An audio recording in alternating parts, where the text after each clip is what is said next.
So ఈరోజు మన topic వచ్చేసి ఏంటంటే ఫోర్స్డ్ రెసిగ్నేషన్ అన్నమాట.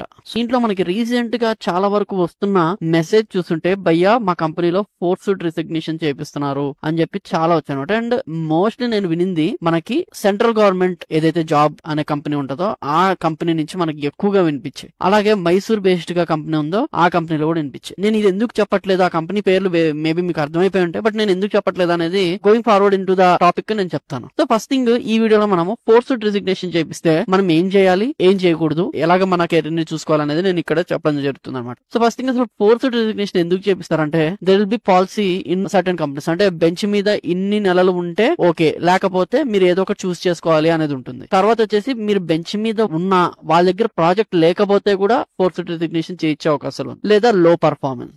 సో ఇప్పుడు నేనైతే కంపెనీస్ చెప్పినా ఆ కంపెనీస్ లో ఏం చేస్తున్నారు అంటే వాళ్ళు బెంచ్ మీద ఎక్కువ రోజులు ఉన్నారు, ఏదో ఒక ప్రాజెక్ట్ తీసుకోమంటే అప్పుడు గనక ఒక ఎంప్లాయీ రిజెక్ట్ చేస్తూనే ఉంటే, ఏ ప్రాజెక్ట్ వచ్చినా తీసుకోకుండా రిజెక్ట్ చేస్తూ ఉంటే వాళ్ళతో ఫోర్స్డ్ రెసిగ్నేషన్ చేపిస్తున్నారు. లేదా వాళ్ళు బెంచ్ మీద ఉన్నారు, కంపెనీ దగ్గర అసలు ప్రాజెక్ట్స్ లేవు, అప్పుడు కూడా ఫోర్స్డ్ రెసిగ్నేషన్ చేపిస్తున్నారు. లేదా లో పర్ఫార్మెన్స్ అని చెప్పేసి పిఐపి లో వేస్తున్నారు, పర్ఫార్మెన్స్ ఇంప్రూవ్మెంట్ ప్లాన్ లో వేసి అక్కడ పర్ఫార్మ్ చేయకపోతే రెసిగ్నేషన్ చేపిస్తున్నారు. సో ఆబ్వియస్ గా పిఐపి లో వేసారంటే ఖచ్చితంగా టర్మినేషన్ అనమాట. ఎందుకంటే మోస్ట్లీ టర్మినేట్ చేయాలనే పిఐపీలో వేస్తారు.